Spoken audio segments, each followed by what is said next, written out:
कृष्ण हरे राम कृष्ण हरे राम कृष्ण हरे जय राम हरे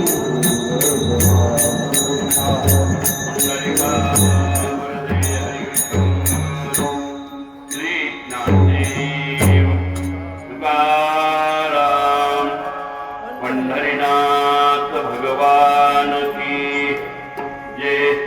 माऊली ज्ञानेश्वर महाराज की जय। जगद्गुरु तुकाराम महाराज की जय।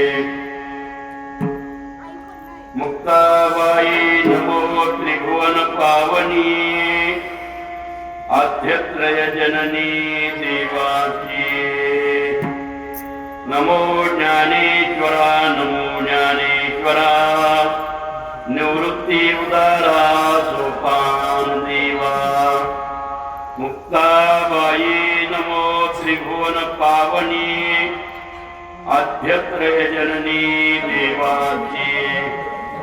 जगद्भारा लागी धरिला अवतार मिरविला बडिवार सिद्धाईचा।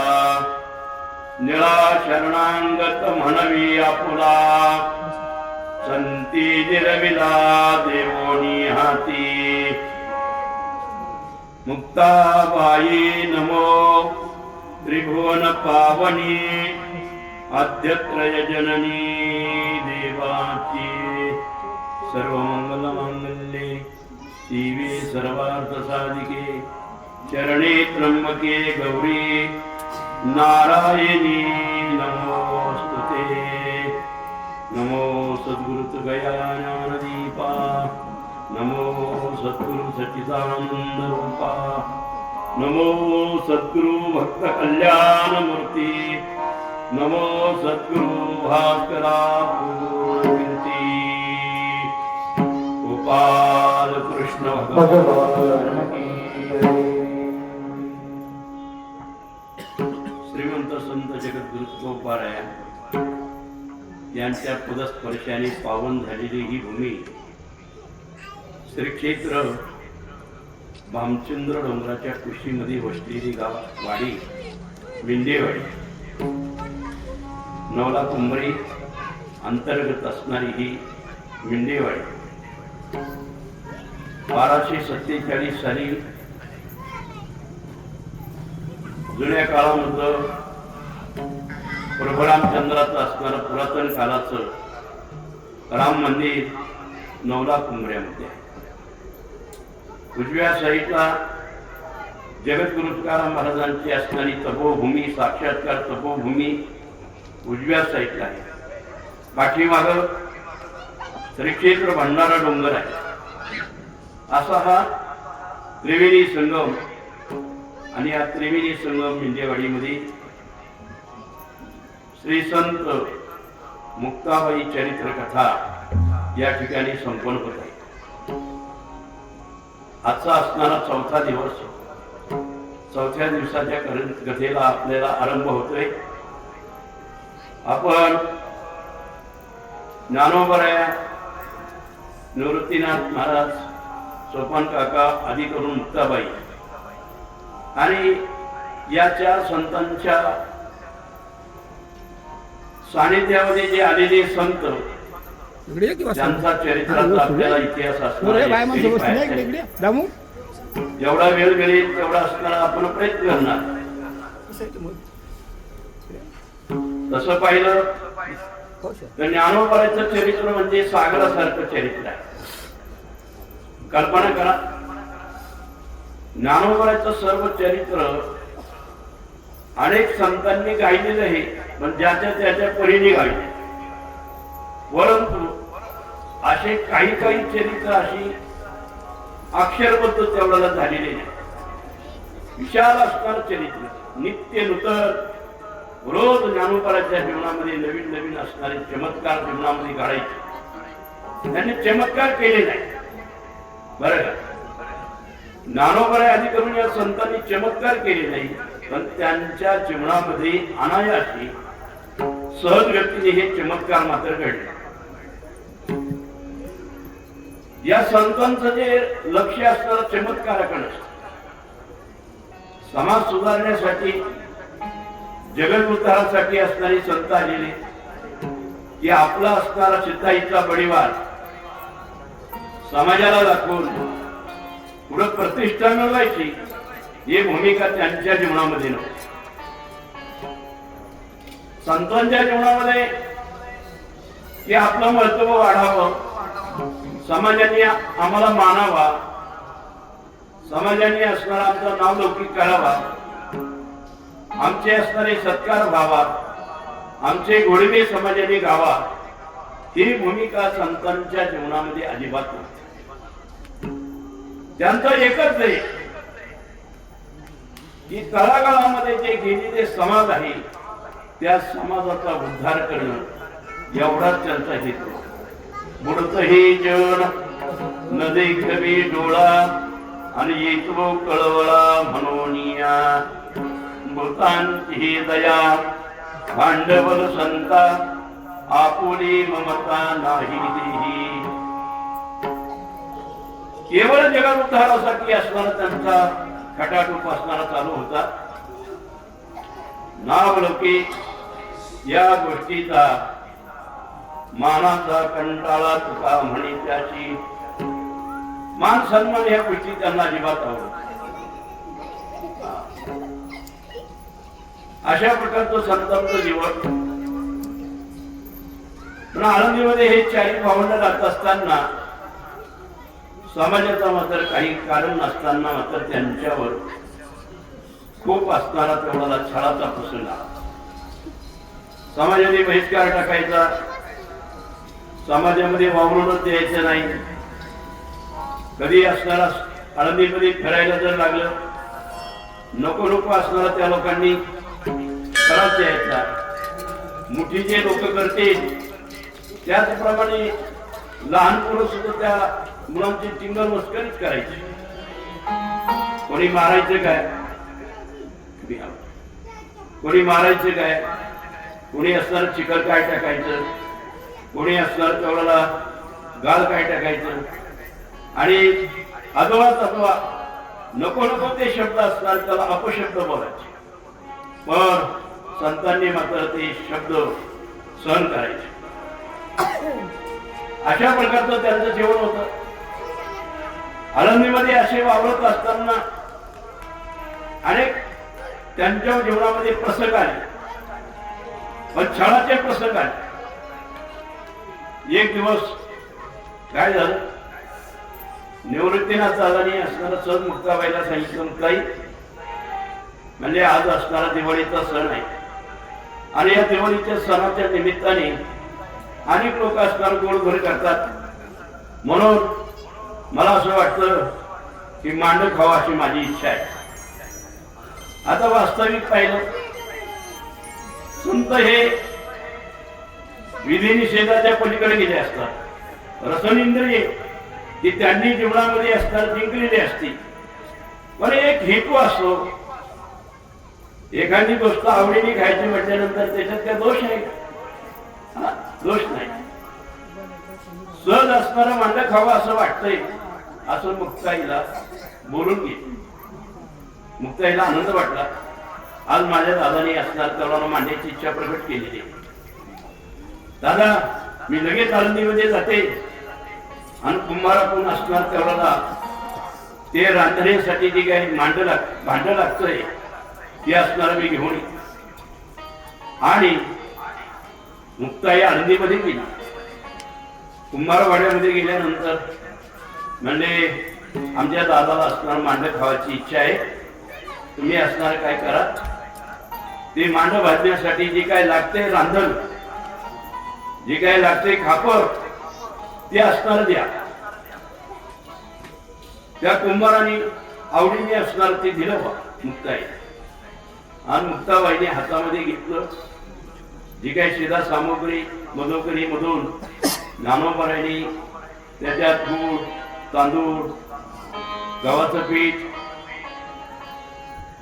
परत हरभऱ्याची डाळ वगैरे वगैरे ज्या काही वस्तू लागणाऱ्या मांड्याला त्या संपूर्ण असणार तेवढ्याला ज्ञानोबारायणी गोळा केल्या. आणि मुक्ताबाई आळंदीमधून असणार ती मांडव बांधण्यासाठी जी काय खापर लागते ते घेऊन असणारे आले. येत असताना अचानक असणारा विश्वोबा चाट्याने पाहिलं. घोड्यावर टापटाप करीत असणारा तेवढा आला. आल्यानंतर मुक्ताबाईच्या अंतःकरणामध्ये भीतीच निर्माण झाली. न जाणो आता हा विश्वोबासाठी काय बोलून सांगता येत नाही. मौन धारण केलं आणि तेवढ्यात तो घोड्यावरून त्यांनी खाली उडी टाकली आणि त्या पोरीला दरडावून विचारलं, ए पोरी, हे खापर कशासाठी चालव? म्हणले, दादा, माझ्या दादांनी असणार मांडे खाण्याची इच्छा केली. हा संत झाले, लय जीभ चमचम करायला लागली का?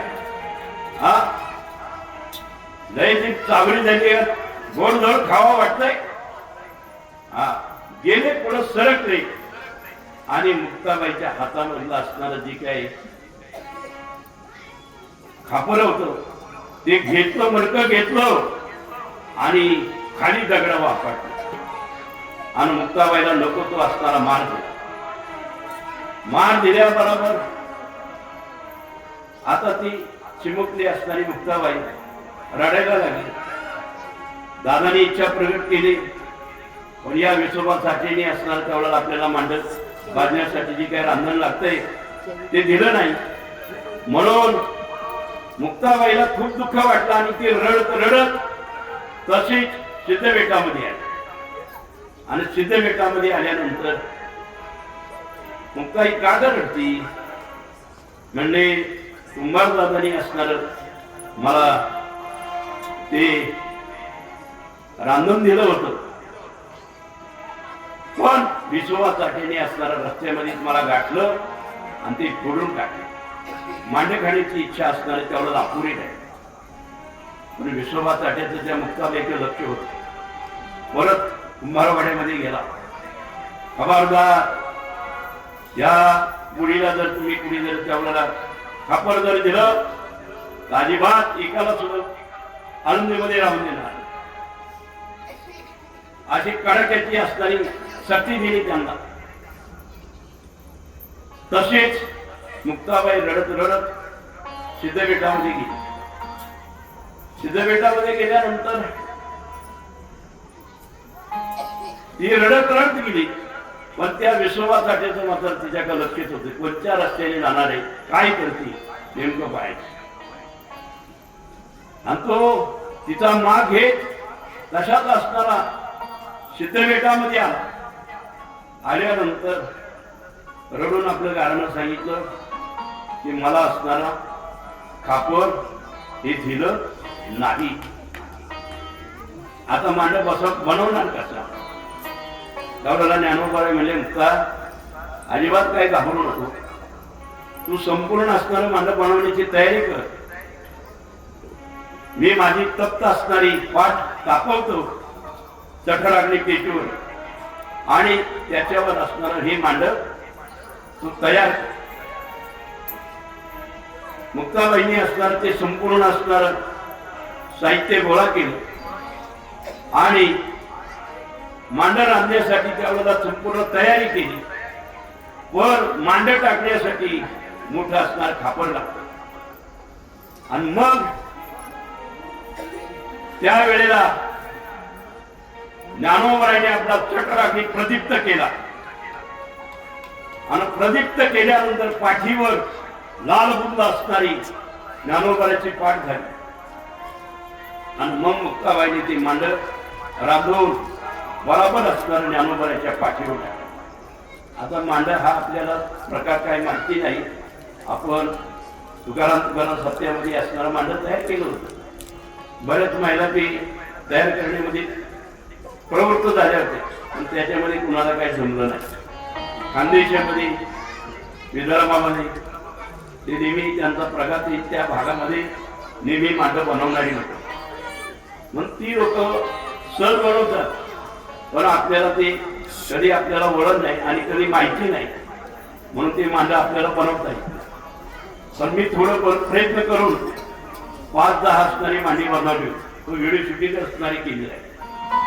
मला प्रयत्न करायला काय हरकत आहे? हा, प्रयत्न करायला काय हरकत? बसा बसा.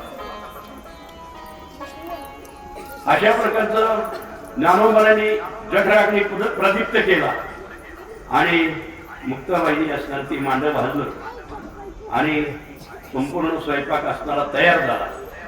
पण हे सर्व दृश्य मात्र विसोबासाठी झाडाळू किंवा काहीतरी बाजूनी असणार त्यावर लपून हे दृश्य पाहत होता. पाहत असताना त्याला वाटलं, अरे आपण आता असणार खापर दिलं नाही, ज्ञानोबांनी जठराग्नी पेटून असणारा मांडा तयार करायला लागलेली. न जाणो हे सामान्य नाही. आजपर्यंत आपण त्यांच्याबद्दल तिरस्कार भावना निर्माण करत होतो, पण हे सामान्य असणारी माणसं नाहीये, ही अवतारी पुरुष आहे. त्यांचा स्वयंपाक चालू असतानाच तेवढ्या अवधीमध्ये त्यांनी दरवाजा उघडला आणि दरवाजाचा कसा उघडला तसा दिवा इथला आणि त्या ज्ञानोबाच्या ताटामध्ये त्याला वाटलं, एक घासाचा जर प्रसाद जर मिळाला तर माझं जीवन असणार कृत्य कृत्य झाल्या बिगार राहणार नाही. पण प्रवेश केल्याबरोबर दिवा इजला आणि ताटामध्ये हात घातला आणि त्याच वेळेला ज्ञानोबा म्हणले, सर पाहता. सर म्हटल्यानंतर आता तो ज्ञानोबाचा असणारा शब्द, परेच्या पलीकडे असणारा तो माणूस म्हणजे विसोबासाठी गेला. परेच्या पलीकडे परा, पश्चंती, मध्यमा आणि वैखरी माणसाच्या असणारा 4 वाणी असतात. पण परेच्या पलीकडे असणारा त्या विसोबा खेचराला असणार तेवढा नाही. सर खेचर बाजूला, खेचरासारखा त्यांनी, खेचर म्हणजे हा खेचरासारखा हात घातला म्हणून त्याला सांगितलं बाजूला असत आणि परेच्याही पलीकडे असणार त्या अवस्थेला त्या विसोबाचा आठवला असणार त्यांनी पाठवला नाही. आणि मग आपल्या पंक्तीला तो बसला आणि मस्तपैकी असणारा जेवण केलं. ती मांड्याचं असणारा अन्नप्रसाद ग्रहण केला. त्याच्या अंतकरणातला द्वेष मत्सर असणारा पूर्ण निघून गेला की आता यांचा द्वेष मत्सर करण्याच्या लायकीचे हे नाही.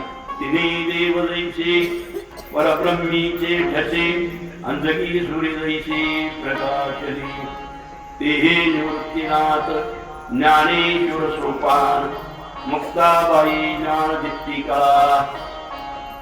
अशा प्रकारची ते मुक्ताबाईंनी ज्ञानोबाईंनी असणारी लीला केली. पण सर्वच ब्राह्मणाला असणारं ज्ञानोबाईचं महत्व कळालंच होतं. मग शुद्धीपत्र आणण्यासाठी ही मंडळी पैठणला गेली. पैठणला गेल्यानंतर कृष्णाजी देवकुळे यांच्या घरी असणारा यांचा मुक्काम झाला आणि मुक्काम झाला. काल मी असणारा प्रसंग तुम्हाला सांगितला. पैठणला गेले म्हणजे एवढी माणसं असणारी जाणार कशी? 12 वर्षातल्या आतली असणारी मुलं 300-350 किलोमीटर असणारा तेवढा प्रवास करणार कशी? पण जाणकार मोजलिंग काका असणार त्यांच्या बरोबर होते. त्यांच्या मार्गदर्शनाखाली ते पैठणला गेले आणि कृष्णाजी देवकुळे शोधले त्यांनी आणि शोधून ती धर्मसभा असणारी त्यांनी भरवली. सर्व पैठणमध्ये विद्वान असणारे एकत्र जमले आणि त्यांना शुद्धीपत्र देण्यासाठी त्यावेळेला निर्णय असणार त्यावेळेला देऊ लागले. पण आपापली मतं, प्रत्येकाची मतं असणारी भिन्न असायची. त्याच्यामध्ये एक मत कुणाचं आलं नाही. त्यांना व्यवस्थित असणारा निर्णय दिला नाही. त्या काळाला पैठणमध्ये असणारा बौद्धिक सारखे शास्त्री होते, मोठे प्रकांड विद्वान होते. हेमाडपंतासारखे असणारे मोठे विद्वान होते, ज्ञानी पुरुष होते. पण या बाकीच्या मंडळींनी त्यांचा निर्णय मान्य केला नाही आणि त्यांना स्तुतीपत्र असणार दिलं नाही. म्हणजे तुम्हाला एक करावं लागेल, आम्हाला स्तुतीपत्र देता येत नाही, पण तुम्ही काय करा, सर्व भूतावर प्रेम करून भगवंताचं भजन करा. येत असताना तुमच्या संन्यासाच्या मुलांना असणार त्यावेळेला एवढंच पाहिजे ते दुसरं पाहिजे तर कोणतंच नाही. ठीक आहे, त्यांनी असणारा निर्णय मान्य केला. मग संध्याकाळी असणारी ती एकत्र मुलं बसली आणि तिन्ही भावांचा असणारी चर्चा झाली. म्हणजे आपण काय करायचं, शुद्धीपत्र आपल्याला घ्यायचं का नाही. त्यावेळेला ज्ञानोबा लगेच आपल्या निवृत्तीनाथ महाराज कडाडले, अरे शुद्धीपत्र घ्यायचं कोणाला, मी जाती कुळापेक्षा वेगळा आहे. हा, मी क्षत्रिय नाही, ब्राह्मण नाही, शूद्र नाही, सर्व जातीच्या पलीकडे. आता निवृत्तीनाथ महाराज पूर्ण गहिनीनाथाचा तो असणारा उपदेश प्राप्त झालेला होता ब्रह्मगिरीच्या कपाटामध्ये. म्हणून ते ब्रह्मज्ञानाचे साक्षात असणारा मूर्तिमंत पुतळे होते. ते म्हणजे मला जातीकुळाचा असणारा विषय नाहीये, मला शुद्धीपत्राची गरज नाही. त्यावेळेला ज्ञानोबा आहे सौम्य रूपाने सांगितलं, दादा तसं नाही झालं. समाजामध्ये राहायचं म्हणजे काय, समाजाच्या राठीप्रमाणेच राहावं लागतं. आपण जातीकुळापेक्षा जरी वेगळं जरी असलो तरी समाजाला आपल्याला देशाला आठवायची. आपण जर वर्ण संकर जर या समाजाला शिकवला नाही तर समाज बेसुमार वागते, म्हणजे समाज असणार तेवढा व्यवस्थित राहणार नाही. म्हणून या यद्वद्दा चरती श्रेष्ठा तत्तदैवे प्रयोजना संयत प्रमाण पुरते लोकस्त जन होत. अशा प्रकारचं त्यावेळेला त्यांनी सांगितलं. म्हणजे आता आपण लोकांच्या राठीप्रमाणे त्यावेळेला वागलं पाहिजे. त्यासाठी आपल्याला हा ब्राह्मणाचा निर्णय काही का होईना प्रयत्न करून घेतलाच पाहिजे. ठीक आहे, उद्या सभा भरू, परवा भरू, अशा प्रकारचा सभा भरवता असणारे बरेच दिवस निवडून गेले, पण सभेचा निर्णय झाला नाही. एक दिवस सकाळच्या पारी ही चारी भावंड स्नानासाठी गोदावरीला गेली. नागनाथ नावाचा असणारा घाट होता. त्या घाटावर जुन्या काळामध्ये त्रिपिंडी, ब्रह्मदोष वगैरे, नारायण नागबली अशा प्रकारचे त्यावेळेला तिथे कर्म व्हायचे. ते कर्म होत असताना त्या ठिकाणी ही चारी भावंड असणारा स्नानाला गेली आणि स्नान केलं आणि स्नान करून असणाऱ्या घाटावरून ते चालायला लागले. तर चलत असताना त्याच्यामध्ये सुद्धा काही काही ठिकाणी लोक असतातच निंदा करणारी. जुन्या काळामध्ये त्याला काय म्हणायचं, कुच्चर वाटा. कुच्चर वाटा असायचं. आता कुच्चर वाटाच असणारा हा शब्द का दिला. जो का म्हणे कुच्चर दाना नये दाना दाना पाकाश. एखादा धान्यामध्ये असणार तुम्हाला हरभरा असेल, तो हरभरा पाण्यात भिजत बी नाही आणि शिजत बी नाही. बरं का, तो शिजत बी नाही आणि भिजत बी नाही. तशी काही कुच्चर लोक असतात, त्यांना चांगल्या लोकांचं पाहत नाही. मग एखादा गंध लावला आला ना, आला बगळा, मग काय त्यांचे निंदाच. बघा म्हणजे आले बगडे आले, बगडे आले, बगडे आले. आता हे बगड्यात दिसणार यांना. का दिसणार, कारण हे पहिले कावळे होते ना, म्हणून बगडे दिसणार. बरं का, गंध लावणारा असला तर गंध लावणारा तो त्यांना सहन होत नाही, माळकरी असला तर सहन होत नाही. अशी लोक अनेक प्रकारची असतात. पण अशा प्रकारची ती लोक होती. पण त्याच्यामध्ये काही ब्राह्मण वर्ग सुद्धा तसाच होता. निस्त्या पगड्या असणाऱ्या, मोठ्या अंड्या घातलेल्या, कानात बाळ्या, त्रिकुंड असणारा गंध लावलेला, परंतु डोक्यावरच पगडी असायची, डोक्यात काहीच नसायचं. अशी सुद्धा मंडळी होती. डोक्यामध्ये ती पगडी असून चालत नाही, डोक्यामध्ये काहीतरी असावं लागतं. मग अशी मंडळी होती. आणि स्नान करून मंडळी घाटावरून पैठणमध्ये प्रवेश करणार. तेवढ्या अवधीमध्ये ते काही काही ब्राह्मण तिथं दक्षिणासाठी बसलेलेच होते. कोणाचा नारायण नागबली येतोय, कोणाचा सर्पदोष काढण्यासाठी असणारे काही कर्म करण्यासाठी येतात, कोणाला पितृशांती करायची, कोणाला असणारा पिंड पाडायचा आहे, वगैरे वगैरे ह्या कर्म करणारी मंडळी होती. त्यांच्या ध्यानामध्ये एकच मानव दिसला तर त्याला असताना कवळाला गाठायचे आणि बोलायचं माझ्याकडे या, माझ्याकडे या, माझ्याकडे या. अशा प्रकारचे ते ब्राह्मण वर्ग होते. असे असताना ही 4 भावंड झाली असताना सहज एकाने विचारलं, का रे बरीच मंडळी बसली होती, म्हणे तुझं नाव काय? तर निवृत्तीनाथ महाराजांनी सांगितलं की या देहाला असणारा निवृत्ती म्हणतात. मग काय आता एक उचल वाटत होतं म्हटल्यानंतर हसायला लागले. वा वा वा वा, काय नाव आहे, नाव निवृत्ती आणि वागतो मात्र प्रवृत्ती. या नावाला थोडं शोभा आहे का?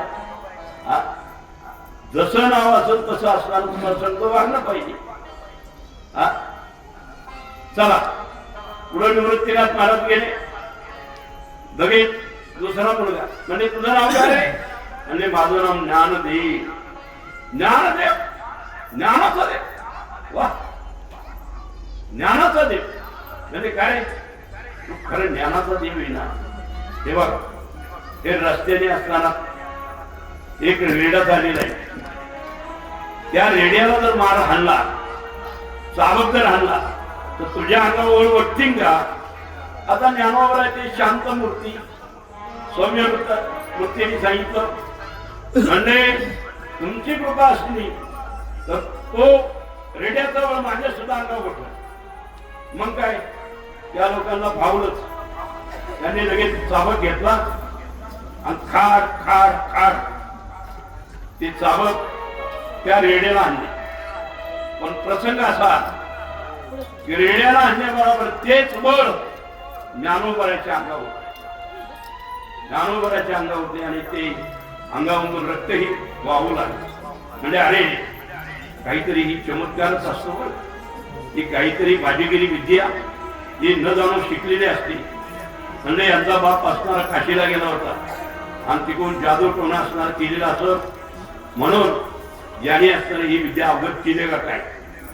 आता त्याच्यात अनेक लोकांचे तर्क वितर्क. दुसरा एक जण म्हणला, खाओ हे जाऊ द्या थोडा, तुम्ही जसं वेदाचं पठण करता तसं म्हणजे हा रेडा वेद बोलन का? ज्ञानोबर आहे म्हणजे तुमची जर कृपा असेल तर हे रेडा सुद्धा बोलू शकतो, रेडा सुद्धा बोलू शकतो. तो रेडा पुढे आणला. आणल्याबरोबर ज्ञानोबरांनी त्या रेड्याच्या मस्तकावर हात ठेवला. हात ठेवल्याबरोबर त्या रेड्याला सांगितलं, ज्ञानदेव म्हणे बोले रे ऋग्वेद, ओंकार मूळ शब्द प्रणवाचा. असं म्हटल्यानंतर लगेच तो रेड्याच्या मुखामधून वेद असताना खडखडीत बोलायला. आता रेडा प्राणी साधा आहे. जगामध्ये अनेक प्राणी असतील पण रेड्यासारखा मठ प्राणी या जगामध्ये पोहोचतात. बरं, सर्कस इथले लोक हुशार, त्यांनी वाघ आणला, शिव आणला, हरण आणलं, सगळे प्राणी आणले. पण एवढे बुद्धिमान लोक असताना त्यांनी मात्र रेड्यावर कधी प्रयोग नाही, रेड्यावर कधी प्रयोग केला नाही. कारण तो रेडा कधी त्यांना वळणीच येणार नाही, वट्टीत बसणार नाही. अहो, आपण रस्त्याने जर चालवलो तर गाडी घेऊन किती जरी हरणा दाबला तर रेडा कधी बाजूला सरकतो. कधी कधी ड्रायव्हरला उतरावा लागतो, हातामध्ये काठी घ्यावा लागती, 4-2 काठ्या त्याच्यावर टाकावं लागतात, तरी त्याला होऊ नाही, चू नाही. त्याला वाटतं त्या काठ्या मला हाणल्याच नाही. मग इतका मठ प्राणी, पण ज्ञानोबाने त्याच्या मस्तकावर हात ठेवल्याबरोबर तो वेदासारखा असणारा अवघड ऋग्वेद तो बोलू लागला. एकूण असणार त्यावेळेला 4 वेद आहेत: ऋग्वेद, यजुर्वेद, सामवेद आणि अथर्ववेद. आणि बाकीचे 4 वेद उपवेद. पण हे महत्वाचे 4 वेद महत्वाचे. म्हणून तो ऋग्वेद असणारा, त्याच्यामध्ये अध्यात्म विद्या असती, तो ऋग्वेद ज्ञानोबराने तो बोलवायला. मैत्री पुत्र होती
बोलवणे श्रुती चालवणे भिंती बैसोनिया, नोही हा सामान्य महिमा संतांचा, नैवेद्य हातीचा मूर्ती देवी.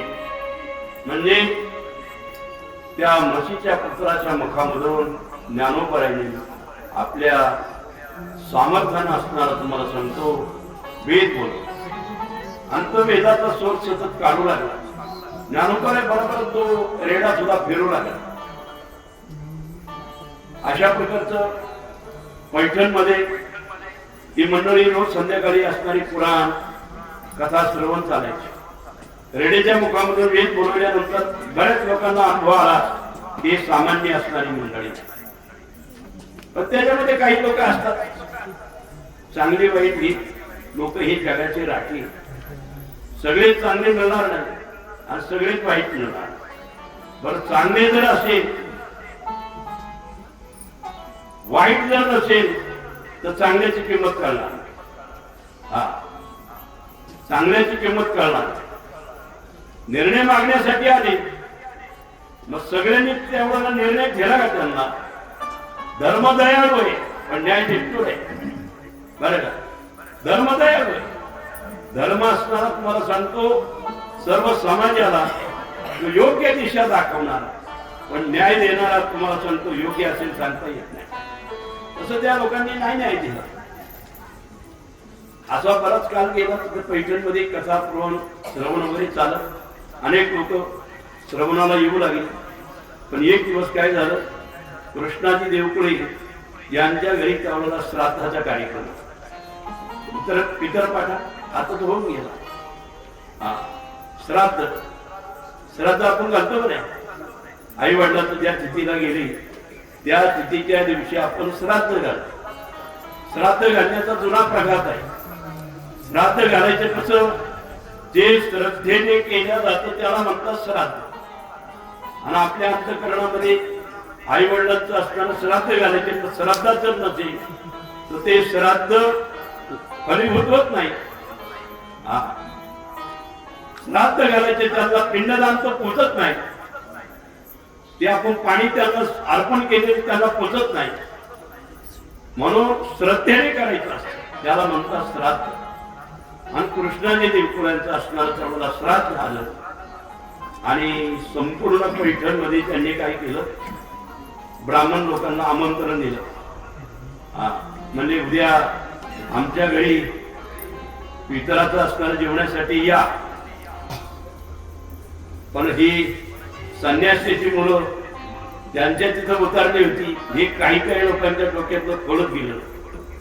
ते म्हणले कृष्णाजी देवकराच्या घरी जायचं नाही म्हणले. अहो म्हणजे संन्यासाची मुलं त्यांनी घरामध्ये वास्तव्य केले. हा अनेक ब्राह्मणांनी त्यांना शुद्धीपत्र दिलं नाही आणि तुम्ही कशाला म्हणजे त्याच्या घरी जेवायला जातात. त्याच्या घरी जेवायला जायचं नाही असा ठाम निर्णय ब्राह्मणांचा झाला. एक मताने निर्णय झाल्यानंतर चिंताक्रांत असणार तेवढ्याला कृष्णाची देवकडे झाली. वय झालं होतं. म्हणजे बाबा काय झालं, मी एवढे असणार तेवढ्याला शांत का बसले गंभीर अवस्थेमध्ये. म्हणजे आणि मला तुम्हाला काय सांगायचे, पैठण मध्ये सगळ्या ब्राह्मणांना आमंत्रण दिलंय पण ते म्हणले आम्ही जेवायला येणार नाही. म्हणजे बाबा नाही येऊ दे, स्वयंपाकाची तयारी करा. ते जर नाही आले ना त्यांचे बाप आजोबा पंजोबा घेऊन. ज्ञानोबांनी हातामध्ये अक्षता घेतल्या, अभिमंत्रित केल्या आणि आकाशामध्ये फेकल्या. सर्व स्वयंपाक असताना तयार झाला आणि पात्र वाढली. पात्र वाढल्याबरोबर आता ब्राह्मणाचं जेवण म्हटल्यानंतर रांगोळी घालून रांगोळी मस्तपैकी चंदनाचे पाट आणि त्याच्यावर चांदीचं ताट, चांदीचा तांब्या, त्याच्यामध्ये पाणी वर गळा चांदीचा, जुन्या काळातला मोठा थाट. मग त्यांनी कपडे काढून असताना मस्तपैकी जेवणावर ताव मारायचे, गंध लावायचा आणि मग असताना ते जेवण चालत. अशा प्रकारची ताट संपूर्ण वाढली. वाढल्याबरोबर जेवायला कोण येते, गावातला एकही माणूस गेला नाही आणि त्यांनी तर ताट असणारे केल्या. मग काही काही लोक जे कुटाळ गुरु होते ना ते बाजूनी गंमत पाहायला खिडक्यावरून तरी तेवढ्याला पाहू लागले. म्हणजे काय नेमकं करतात पाहू. म्हणजे यांनी ताटं वाढल्या, सर्व जेवण असताना तयार झाले. पण ज्ञानोबांनी लगेच पुढे जाऊन प्रार्थना केली. प्रार्थना केल्यानंतर आजोबा पंजोबा खापर पंजोबा सगळेच असताना ज्यांचे ज्यांची जी मंडळी गेली होती ते सगळेच आले आणि लगेच जेवायला बसले. जेवायला बसल्यानंतर बाकीच्या लोकांनी पाहिले. जो पाहिल ना खिडकीमधून त्याचाच बाप दिसायचा. तो लगेच घरी जाऊन सांगायचे, आई आपले बाप्पा आहे.